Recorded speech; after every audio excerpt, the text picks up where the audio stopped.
Hello students, welcome to homework help by RG. आज हम CBSE sample paper का question number 9 का B part करने वाले हैं, जो कि है एक्सर्प्ट एनालिसिस। क्योंकि सीबीएसई ने कुछ नई चीजें जोड़ी हैं इस साल, तो क्वेश्चन नंबर 9 जो है एनालिटिकल राइटिंग पर बेस्ड है। इसके दो पार्ट्स हैं। पहला पार्ट एनालिटिकल पैराग्राफ राइटिंग, जिसका कि free course homework help by RG पहले ही निकाल चुके हैं आप सभी के लिए, वो आप वहां जाकर सीख सकते हैं। सेकेंड पार्ट आज हम यहाँ डिस्कस करने वाले हैं। दोनों ही पार्ट एनालिटिकल राइटिंग से रिलेटेड है। तो आप पूछेंगे कि दोनों में फर्क क्या है। पहला वाला जो है एनालिटिकल पैराग्राफ, उसमें आपको कोई bar chart, line chart, pie chart के बेसिस पे पैराग्राफ लिखना है। और जो दूसरा है वो है एक्सर्प्ट एनालिसिस। एक्सर्प्ट का मतलब क्या है? किसी चीज का कोई पोर्शन या पार्ट या कोई हिस्सा आपको किसी न्यूज़पेपर आर्टिकल या किसी मैगजीन आर्टिकल या किसी नॉवेल की कुछ लाइनें दे दी जाएंगी, तो वो जो लाइनें हैं उनको वन वर्ड में कहा जा रहा है एक्सर्प्ट। उस एक्सर्प्ट का को आपको एनालाइज करना है, उसे ऑब्जर्व करना है कि वो लाइन क्या कह रही है, और फिर आपको ये देखना है कि आप उन लाइंस के फेवर में हो या अगेंस्ट में। आपके पास जिस भी साइड का ज्यादा मटेरियल हो लिखने के लिए, आप उस साइड पे उसको लिखते जाएंगे। Read the following excerpt from an article that appeared in the magazine section of a local daily. The ban on single-use plastic is impractical. यानी कि ये कह रहे हैं कि जो सिंगल यूज प्लास्टिक जैसे डिस्पोजेबल आइटम्स पे अभी पीछे बैन लगा था, आप लोगों को मालूम होगा कि वो बिल्कुल बंद कर दी गई थी, तो ये कह रहे हैं कि इट इज इम्प्रैक्टिकल, कि ये प्रैक्टिकली पॉसिबल नहीं है। The purpose of articles like bags and packaging is ultimately to make human life easier, कि इनका काम ही है human life को easy बनाना, और आप इनको बैन कर देंगे तो बड़ी परेशानी हो जाएगी। Plastic articles do this well, so they should not be banned, कि उन्हें बैन नहीं किया जाना चाहिए। अब आप किस डायरेक्शन में सोच रहे हैं कि बैन किया जाना चाहिए या नहीं किया जाना चाहिए? जो भी आपको ठीक लगता है आप उससे रिलेटेड इस पर एक आर्टिकल लिखेंगे 100 to 120 words में। You could think about what alternative explanations might weaken the given conclusion and include rationale or evidence that would strengthen or counter the given argument. तो एक चीज को लेकर चलना है, दोनों चीजें मत करना। आप कोई भी एक, या तो आपको ये जो एक्सप्लेनेशन दी गई है ऐसे पॉइंट्स लिखने हैं कि जो इस एक्सप्लेनेशन को वीक कर दें, कि आप उसको गलत साबित कर दोगे, या फिर इस तरीके से लिखना है कि आप इसको और मजबूत कर दोगे। ऐसा मान लो कि एक केस चल रहा है यहाँ पर प्लास्टिक के ऊपर, और आप वकील हो, तो आप कौन से वाले वकील बनोगे? आप उसको सपोर्ट कर रहे हो या उसके अगेंस्ट हो? आप उसको सूली पर चढ़ाना चाहते हो या बचाना चाहते हो? ठीक है, तो इसको सोचते हुए लिखेंगे। अब इसको सोचते हुए लिखने के लिए भी सीबीएसई ने कुछ मार्किंग स्कीम में के द्वारा हमें गाइडलाइंस दी हैं, उन गाइडलाइंस को फॉलो करना है, वो मैं आपको बीच में बताती हुई चलूंगी। इसका भी फॉर्मेट हमारे एनालिटिकल पैराग्राफ राइटिंग की तरह ही होता है, इंट्रोडक्शन, बॉडी एंड कंक्लूजन। हमारे पास जो ज्यादा पॉइंट हैं वो इसी बात के हैं कि प्लास्टिक को बैन कर देना चाहिए, क्योंकि ये एनवायरनमेंट को पॉल्यूट करता है, ये जानवरों के लिए नुकसानदायक है, ये नदियों को पॉल्यूट करता है, इस तरीके से, इसलिए हम इसके अगेंस्ट ही लिख रहे हैं। चलिए देखते हैं। पहले एक बार आपको सीबीएसई की गाइडलाइंस दिखा देती हूँ। सीबीएसई ने यहाँ पर आपको बोला है कि आपको एक सिंगल पैराग्राफ ही लिखना है। Use of appropriate functional language required to show comparison. आपको इस टाइप की लैंग्वेज यूज करनी है जिससे पता लगे कि आप कंपैरिजन कर रहे हैं। इस टाइप के कुछ वर्ड्स होते हैं पर्टिकुलर, जैसे कि similarly, in the opposite case, whereas, in contrast with, in comparison to this.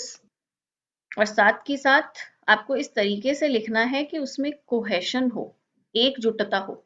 ऐसा ना लगे कि बिल्कुल ही एक लाइन अभी कुछ लिख दी फिर दूसरी उठाकर कुछ और लिख दी। दोनों लाइंस को, कोई भी दो लाइंस को जोड़ते हुए लिखना है। At least two clearly listed arguments countering or favoring the premise. कम से कम दो पॉइंट्स जरूर लिखने हैं उसके फेवर में या अगेंस्ट में। Focusing on and extending one particular trend would be considered as one trend only. अगर एक को ही आप खींचते जाएंगे तो वो एक ही ट्रेंड माना जाएगा। तो आपको देखकर लिखना है कि आपके 2 वहाँ पर काउंट हो जाएँ।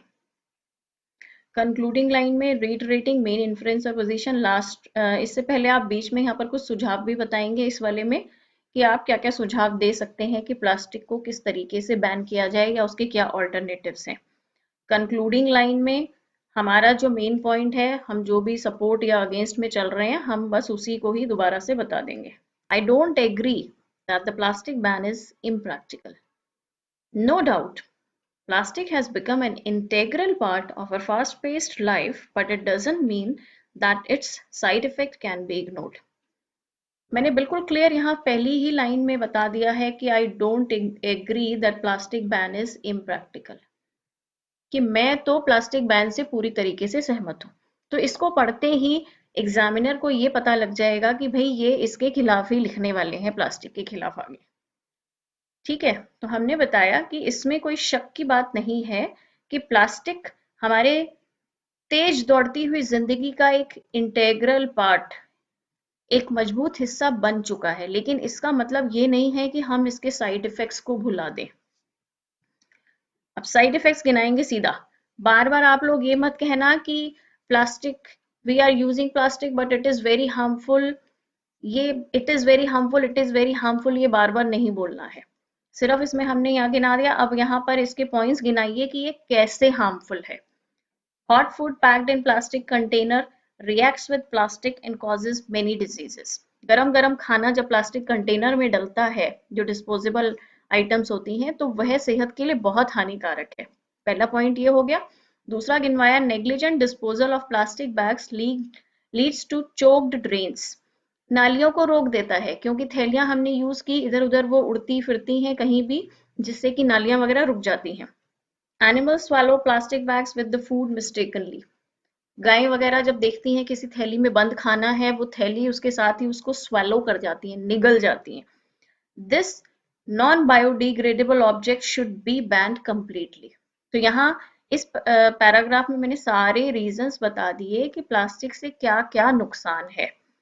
अब हम यहाँ पर ये बताएंगे कि हमारे क्या सुझाव हैं, इसको कैसे बैन किया जाए। Citizens must cooperate with the government by using traditional cloth bags or reusing a bag before throwing it away. तो हमने ये कहा कि सभी सिटीजन, सभी नागरिक को सरकार का सहयोग देना चाहिए, या तो जो पहले कपड़े का सिला हुआ बैग होता था उसको इस्तेमाल करें, या फिर अगर आप वो नहीं रख सकते हैं तो आपके पास जो भी बैग है उसको आप बार बार यूज कीजिए। To break this habit, single-use bags should be charged separately. तो ये जो लोगों की आदत है कि बाहर गए, थैली में सामान लाए और थैली को फेंक दिया, उसको आदत को छुड़ाने के लिए क्या करना पड़ेगा कि बैग्स का अलग से पैसा लो। जब उनसे अलग से पैसा लिया जाएगा तो लोग अपना बैग खुद अपने घर से लेकर आएंगे।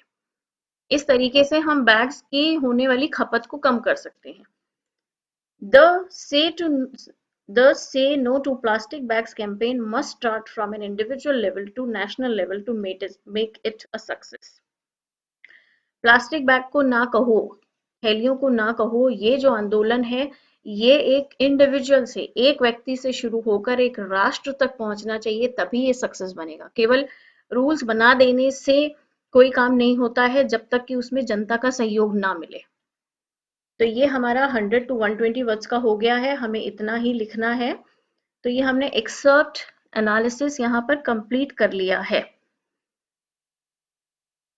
अगर आप में से बहुत से लोग ये जानना चाहते हैं कि मैम मैं ये कैसे लिखूं, मुझे तो कुछ समझ ही नहीं आ रहा इसमें क्या क्या पॉइंट्स हैं, तो इसके लिए सबसे ज़रूरी है कि आप लोग न्यूज़पेपर रीडिंग की आदत डालिए, ताकि आपको पॉइंट्स पता लगे कि कहाँ पर क्या चल रहा है और हम क्या क्या लिख सकते हैं। बहुत से स्टूडेंट्स की बेसिक राइटिंग स्किल्स बहुत ही वीक है, उन्हें ये इज एम आर का भी नहीं पता है कि कहाँ पर क्या लगाएं। तो उनके लिए एक राइटिंग टूल का डिस्क्रिप्शन बॉक्स में लिंक दे दिया गया है, वो एक फ्री राइटिंग टूल है, उसको आप वहां से जाकर डाउनलोड कर सकते हैं। जैसा कि आप लोग जानते ही हैं, हम लोग एडुकार्ड सैम्पल पेपर कर रहे हैं यहाँ पर। तो एडुकार्ड सैम्पल पेपर का एक्सर्प्ट एनालिसिस का क्वेश्चन sshou.com पर पब्लिश हो चुका है, आप लोग जाकर चेक कर सकते हैं। उसे देखकर पहले अपना क्वेश्चन लिखिए, फिर हमारे सैंपल आंसर से उसको चेक कीजिए, और आप चाहें तो अपना आंसर वहां पर पब्लिश भी करा सकते हैं।